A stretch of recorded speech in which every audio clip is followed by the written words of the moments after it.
This is the second in a 4-part video series about comma usage. In this video, we're going to look specifically at the use of commas with introductory elements.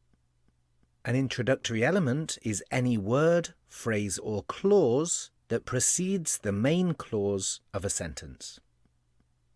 We will break the video into 4 parts: adverbials, verbals, prepositional phrases, and appositive phrases, all of which can be used in front of a main clause. First, we will look at adverbial introductory elements. Most of the time travellers earn reward points.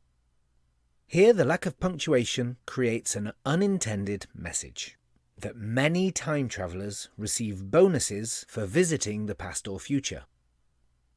Clarity is the most important aspect of your writing, and therefore we should use commas following introductory elements to avoid confusion whenever necessary. To eliminate our confusion here, think about the message that we are trying to convey and, using that, identify the subject and verb of the main clause. In the example, travellers and earn. This shows that time belongs to an introductory element, as it comes before the subject. The confusion in this sentence is caused by the apparent forming of the compound noun time traveller. By placing a comma following the introductory element, we ensure that the intended message is communicated.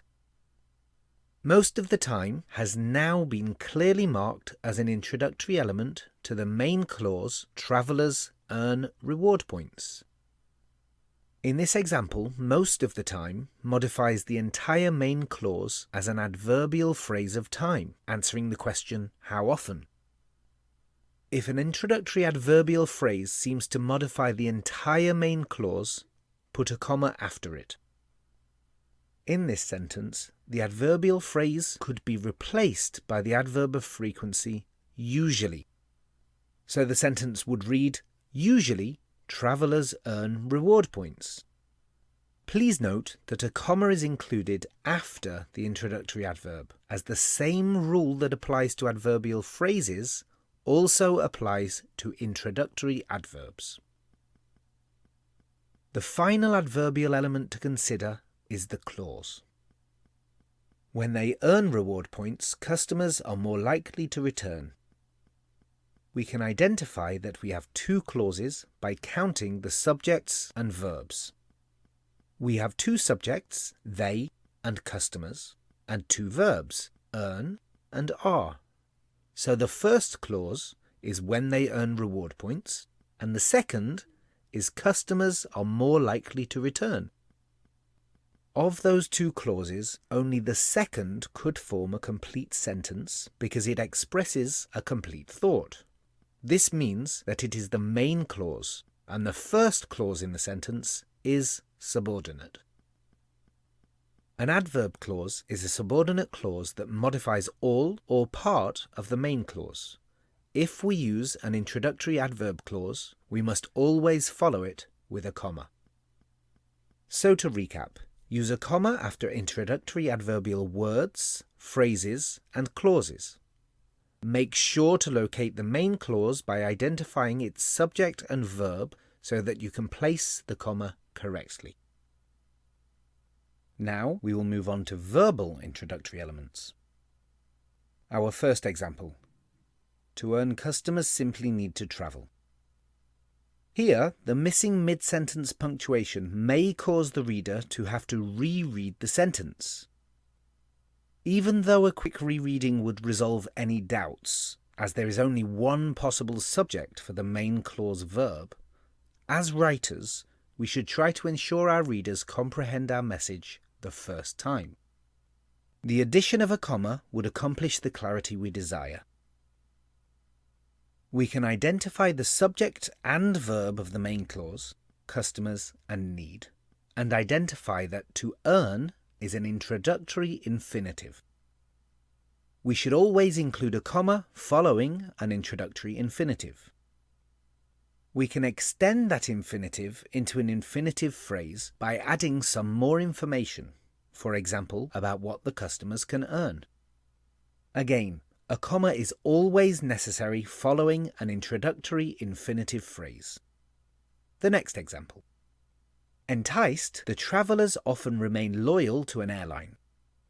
Again, it seems that the missing mid-sentence punctuation may cause the reader to have to reread the sentence. So for purposes of clarity, we include a comma. We can identify the subject and verb of the main clause, travellers and remain, and identify that enticed is an introductory participle. We should always include a comma following an introductory participle. As with infinitives, we can extend the participle into a participial phrase by adding some more information, for example, about what entices the travellers. And again, a comma is always necessary following an introductory participial phrase. So to recap, use a comma after introductory infinitives, infinitive phrases, participles, and participial phrases. Again, make sure to locate the main clause by identifying its subject and verb so that you can place the comma correctly. Now we will move on to introductory prepositional phrases. With reward points, the airline and the customer benefit. We have a compound subject of airline and traveller sharing the verb benefit.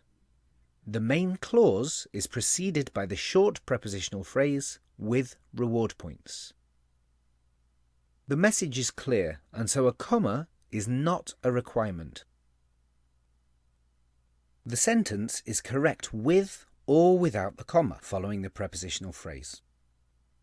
Usually, for sentences containing short introductory prepositional phrases of 4 words or fewer, the comma is optional. You should, however, add a comma if it aids clarity. Our next example. Through offering and earning bonuses, airlines attract repeat business and customers receive discounts. With the longer introductory element, a comma would assist the reader. Here we have a compound sentence. The first main clause, with a subject airlines and a verb attract, is linked to the second main clause with the subject customers and the verb receive with the coordinating conjunction and. The introductory prepositional phrase, through offering and earning bonuses, clearly relates to both clauses of the compound sentence. Placing a comma following the introductory prepositional phrase clearly designates this. So use a comma following longer introductory prepositional phrases of 5 or more words. You may sometimes see this comma omitted for the purpose of style, but in formal or academic writing, the use of this comma aids clarity and so is recommended. Our next sentence. With large savings for regular travellers, customer retention is high. Here we have a main clause with the subject, customer retention, and the verb is. And in the introductory element, there are 2 prepositions, with and for, meaning that we have consecutive prepositional phrases before our main clause.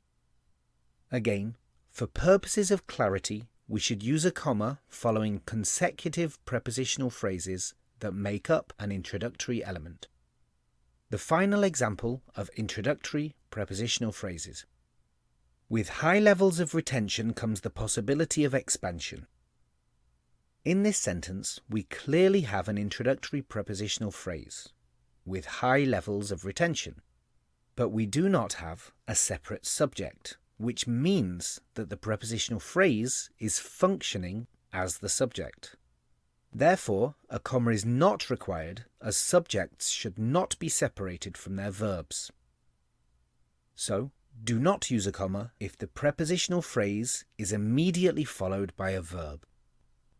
A recap: the comma following short introductory prepositional phrases is optional, but if the comma helps with clarity, use it. Use a comma following longer or consecutive introductory prepositional phrases, but do not use a comma if a verb immediately follows the prepositional phrase. Now we will turn to using appositive phrases as introductory elements.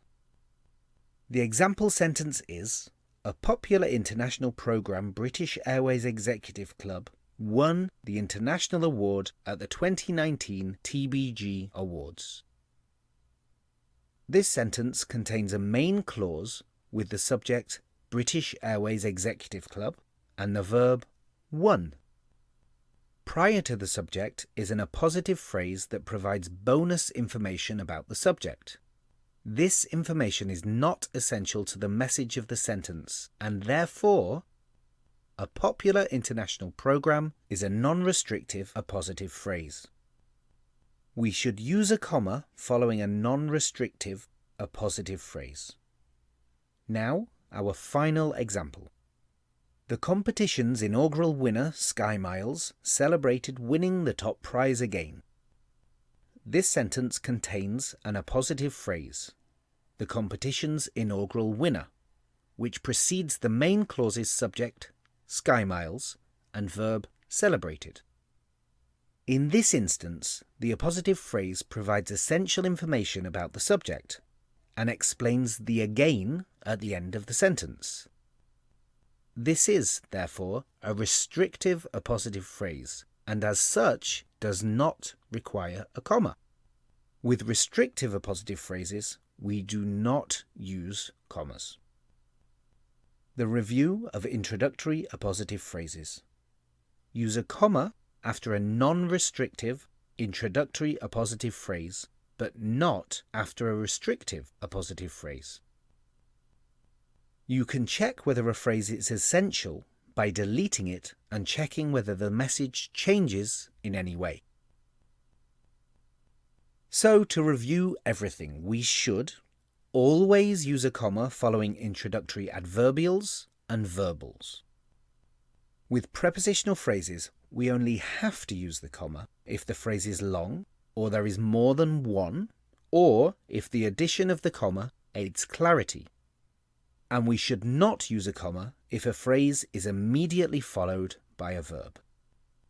With appositive phrases, we should use the comma if the information contained in the phrase is non-essential to the message. But if the information is essential to the message, we should not include a comma. Thank you for watching.